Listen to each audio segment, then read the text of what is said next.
Hey, thanks for popping in. Welcome to Sauces, Soups, and Dressings. This is part of a series where I'm going to teach you how to make really quick, delicious sauces, soups, and dressings, pulled with things that you have right in your pantry that you can put together, anything to make a quick meal or just elevate something that's a little simple that you want to make a little special. We're going to start today with my hot honey glaze. This glaze is phenomenal. It's great. It was originally created for my salmon, and then I started trying it on chicken and on pork.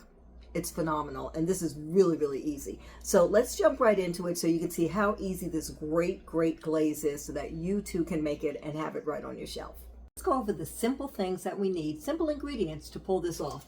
Of course, you need honey, and you want to get some organic, raw honey if possible. You need some hot pepper flakes. You need some apple cider vinegar, and you need some salt. So those are the simple ingredients. If you want to try this little tahini in here, you can, if you want to give it an extra kick, but that's optional. And then of course you're going to need a pot, a nice little sauce pot. You'll need a funnel and your choice of jar or bottle. I'm going to use this bottle since I already have this jar, but any kind of covered jar or bottle that you want to use is sufficient.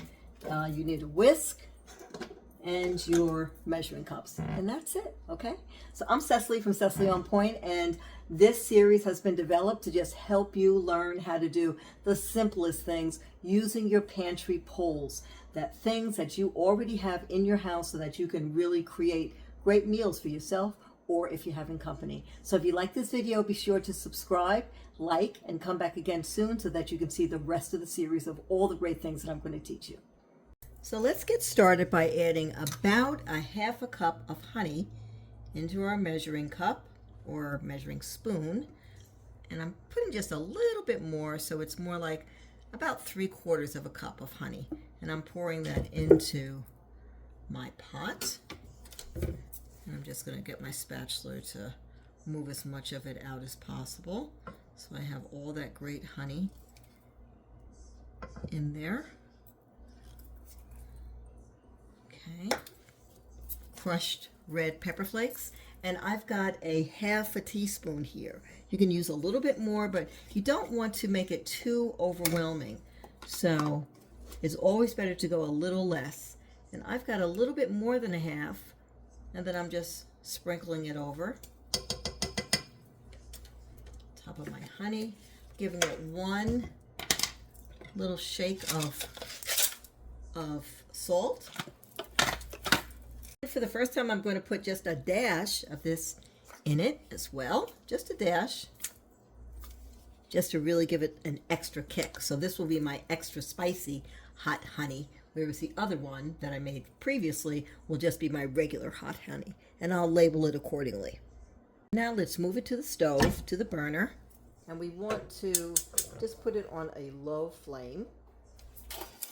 And this is where we'll take our whisk to just whisk all of this together.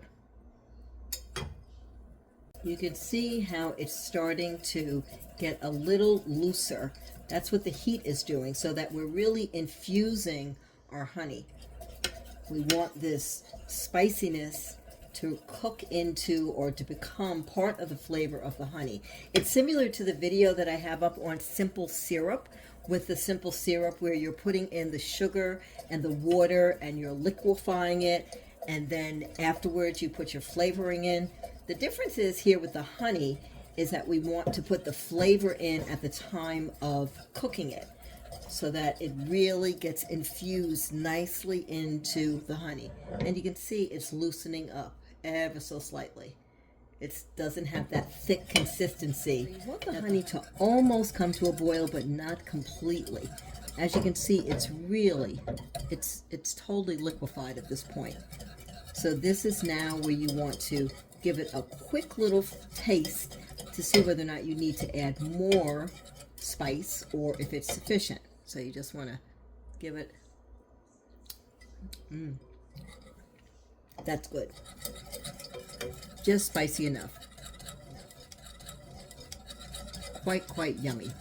This is delicious, as I mentioned earlier, drizzled over salmon drizzled over pork. I'm going to drizzle this particular one over some crispy lemon herb chicken. It's really a great sauce. So now let's turn that off. And we want that to cool for just a couple of minutes, not too many, just a few minutes, maybe about 3 minutes. Now that it's cool, you want to add in about a tablespoon of cider, apple cider vinegar. Just a tablespoon. That goes right in. Now let's mix that. Want that flavor to go in. And that's why you want this to cool. You don't want that to cook in, but you just want that to enhance and really bring out all of the flavor. As you can see, it's very liquid. Taste. That cider vinegar really takes it to the next level. Okay, let's get ready to pour this into our bottle. Okay, so now this is where you want to use your funnel so that you don't lose anything going in. And we're just going to pour the hot honey into this little bottle here. And it's already cooled. And as you can see, it's pouring in very nicely. All going very nicely into that little bottle. And you want to let the bottle stay open so that it can pretty much cool. And then you can clip it. And this is your hot honey. I'm in a great dispensary. And this is going to be my extra spicy version. So now I'm going to label them. I've got this, which is my hot honey. And this is my hot spicy honey. So that we'll know the difference of what is what. So that as we pull for these, we'll know if we want extra spicy or if we just want it hot. Make sure that you label once you've made them. So that's it. That's how you make hot honey. So simple, so delicious, so good, and it took absolutely no time. It maybe takes 3 minutes. This is something worth keeping on your shelf, especially if you want to elevate your fish, if you want to put something really good on your crispy chicken, and forget about it on pork. It is really, really delicious on pork. Great things to do. And another bonus to think about, it's a wonderful gift. Make it, put a bow around it, give it to someone as a gift, someone who you know loves to cook, and somebody who you know likes to just do a little extra special things with their meals. So make sure you try that as well. Thanks so much for tuning in. I'm Cecily from Cecily On Point. Be sure that you subscribe and come back for the rest of the series because I have a lot of things that I'm going to be teaching you. So thanks again for tuning in, and I'll see you soon. Take care. Enjoy this honey.